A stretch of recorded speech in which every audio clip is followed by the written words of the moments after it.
नमस्कार साथियों, स्वागत है एससीएस क्लासेस में। आप अच्छे होंगे, स्वस्थ होंगे और अच्छे से यूट्यूब प्लस की तैयारी चल रही होगी। इस क्लास में कराएंगे सामान्य हिंदी प्रैक्टिस सेट नंबर 9 को। इससे पहले 8 प्रैक्टिस सेट करा चुके हैं। अगर आपने ना देखे वो जा कर के देख लिए।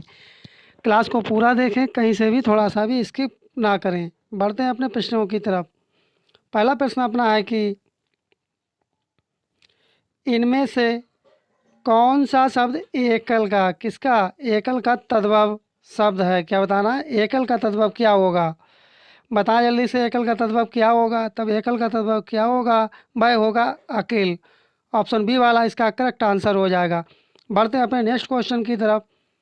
नेक्स्ट क्वेश्चन है कि हिमाद्री तुंग श्रृंग से प्रबुद्ध शुद्ध भारती डैश डैश, यह युक्ति किस रचनाकार की है?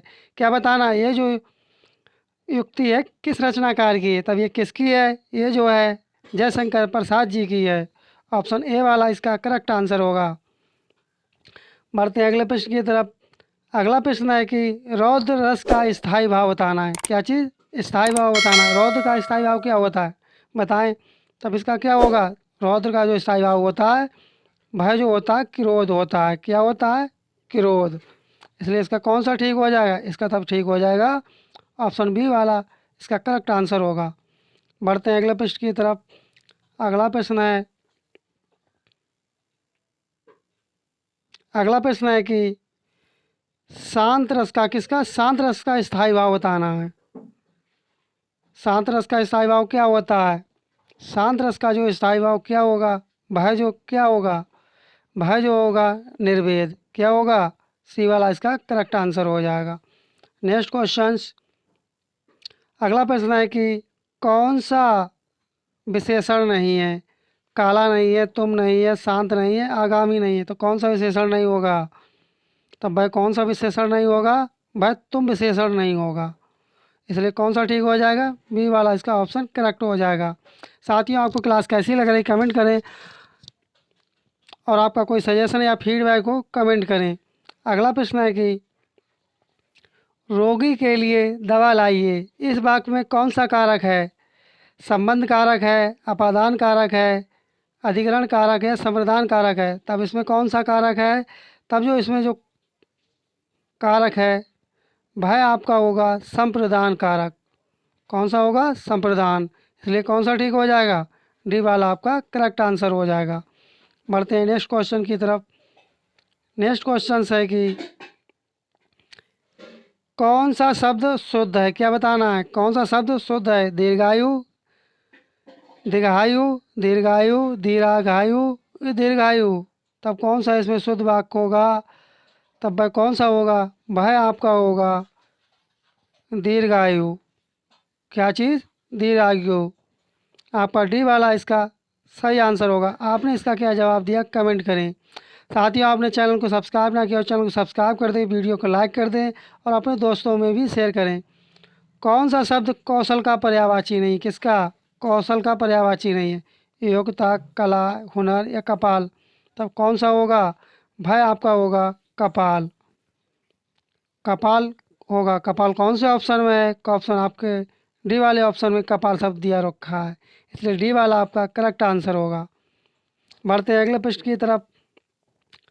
अगला प्रश्न है कि किन के नाम पर अधिकतर पुल्लिंग होते हैं? क्या बताना है? किन के नाम पर अधिकतर पुल्लिंग होते हैं? तभी किन के नाम पर होते हैं? ये जो होते हैं अधिकतर किन के नाम पर होते हैं? ये जो होते हैं दिनों के नाम पर। तब दिनों के नाम पर कौन से ऑप्शन दे रखा है? वह दे रखा है आपका डी वाले ऑप्शन पे। बढ़ते हैं नेक्स्ट प्रश्न की तरफ। नेक्स्ट प्रश्न है कि राजू ने मुझे 2 पुस्तकें दी, इस वाक्य में दो जो है किस प्रकार का विशेषण है? क्या चीज़ विशेषण है? परिमाणवाचक विशेषण, गुणवाचक या संज्ञावाचक या सार्वनामिक विशेषण। तब कौन सा होगा इसका? इसका जो होगा सार्वनामिक विशेषण। क्या होगा? सार्वनामिक। कौन सा विशेषण होगा? वह जो होगा सार्वनामिक विशेषण। ये किस में दे रखा है? ये जो दे रखा है डी वाले ऑप्शन में। बढ़ते हैं अगले प्रश्न की तरफ।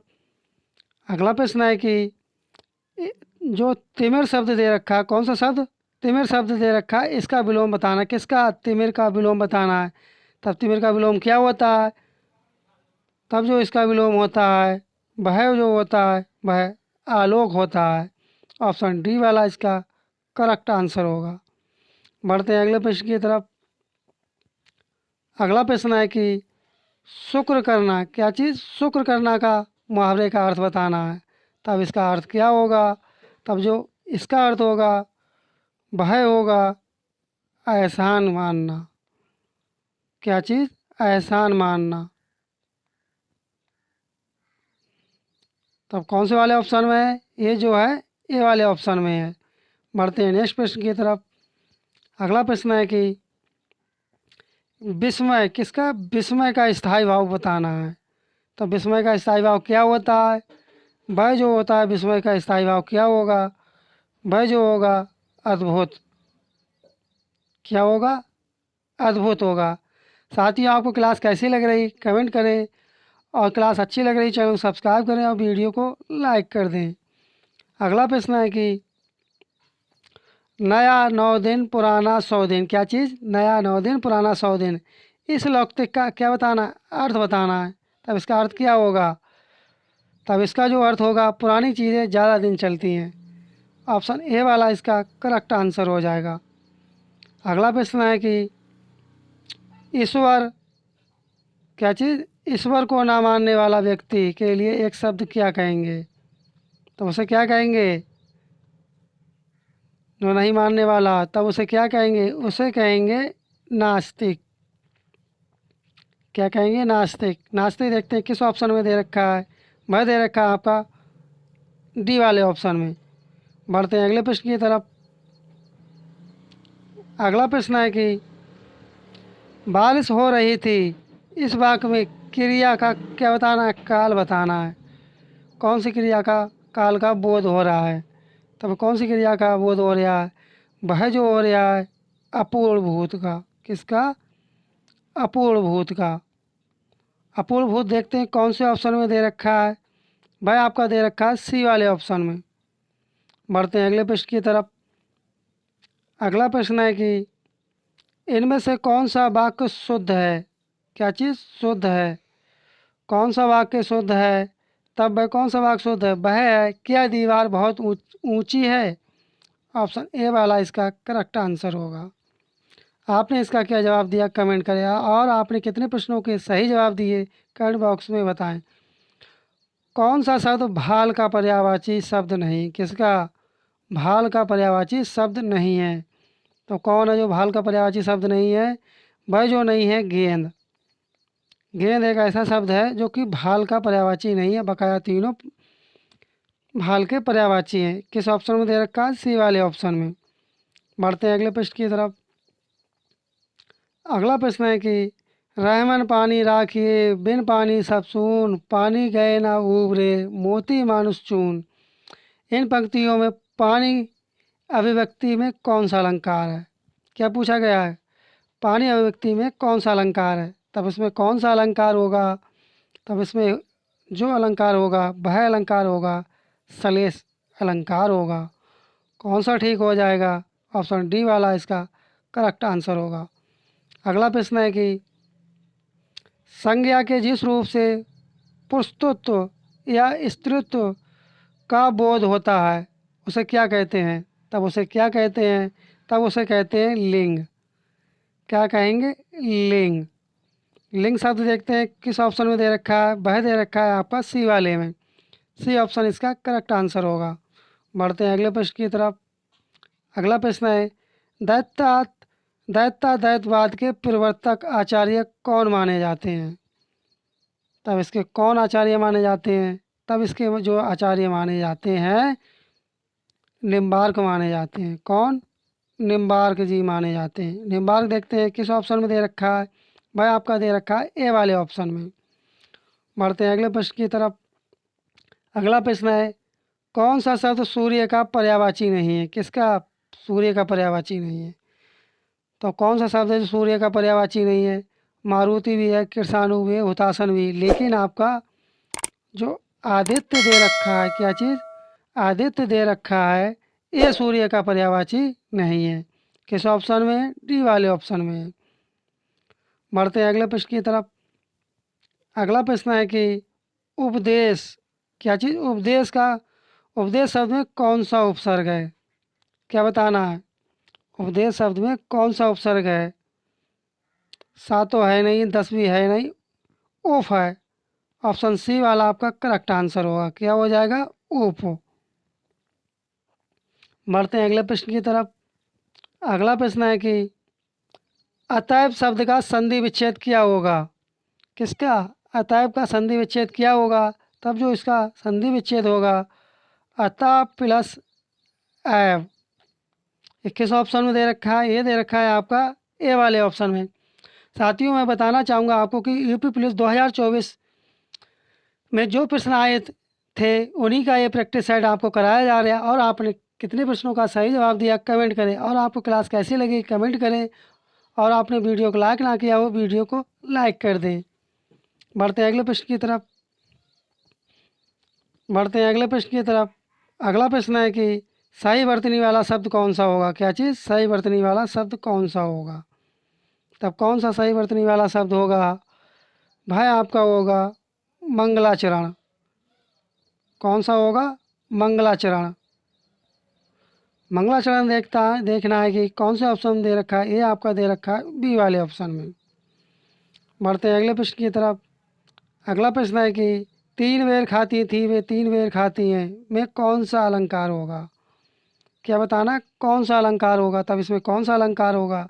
इसमें जो अलंकार होगा भाई आपका यमक अलंकार होगा। कौन से ऑप्शन में दे रखा है यमक अलंकार? भाई आपका दे रखा है सी वाले में। बढ़ते हैं अगले प्रश्न की तरफ। अगला प्रश्न है कि नवरत्न शब्द में कौन सा समास है? जो नवरत्न शब्द दे रखा है इसमें कौन सा समास है? इसमें जो आपका समास है वह द्विगु समास है। कौन सा समास है? द्विगु समास होगा। द्विगु समास कौन से ऑप्शन दे रखा है? वह आपका दे रखा है ए वाले ऑप्शन में। बढ़ते हैं अगले प्रश्न की तरफ।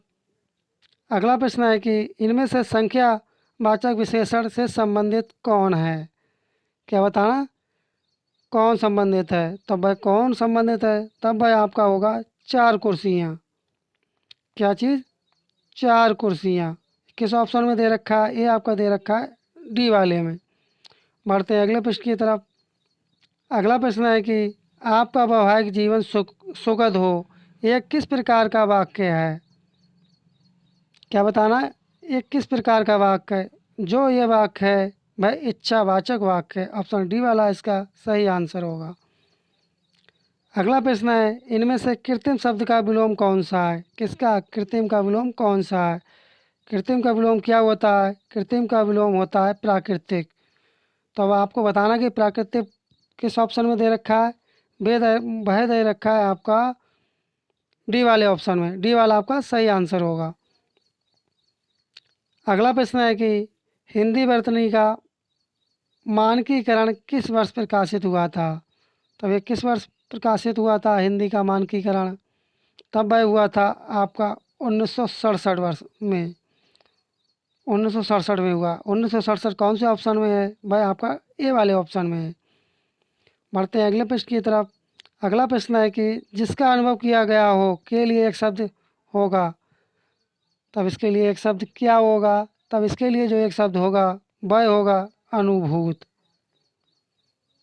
एक शब्द में क्या कहेंगे? इसके लिए कहेंगे अनुभूत। अनुभूत किस ऑप्शन में दे रखा है? वह आपका दे रखा है डी वाले ऑप्शन में। बढ़ते हैं अगले प्रश्न की तरफ। अगला प्रश्न है कि जल का पर्यायवाची कौन सा नहीं है? क्या बताना? जल का कौन सा पर्यायवाची नहीं है? तब कौन सा नहीं? ऊदक नहीं है। और कौन सा नहीं है? ऊदक नहीं है जल का पर्यायवाची। और रौप्य है आपका पर्यायवाची। कौन सा होगा? रौप्य। रौप्य किस ऑप्शन में दे रखा है? भाई आपका दे रखा है बी वाला ऑप्शन आपका करेक्ट हो जाएगा। बढ़ते हैं अगले प्रश्न की तरफ। अगला प्रश्न है कि गारो किस राज्य में बोली जाती है? जो गारो भाषा है किस राज्य में बोली जाती है? त्रिपुरा में, सिक्किम में, मेघालय में, मणिपुर में? किस राज्य में बोली जाती है जो गारो भाषा है? भाई आपकी जो गारो भाषा बोली जाती है वह मेघालय में बोली जाती है। कौन से राज्य में? मेघालय राज्य में बोली जाती है। इसलिए इसका कौन सा ऑप्शन आपका ठीक हो जाएगा? सी वाला आपका ऑप्शन करेक्ट हो जाएगा। बढ़ते हैं अगले प्रश्न की तरफ। साथियों, आपको क्लास कैसी लगी कमेंट करें। और साथियों, इस क्लास में बस इतना ही। मिलते हैं नेक्स्ट वीडियो में। और आपने चैनल को सब्सक्राइब ना किया, चैनल को सब्सक्राइब कर दें, वीडियो को लाइक कर दें और अपने दोस्तों में शेयर करें। और आपका कोई फीडबैक या कमेंट हो तो कमेंट बॉक्स में अवश्य बताएं। मिलते हैं नेक्स्ट क्लास में, तब तक के लिए जय हिंद, जय भारत।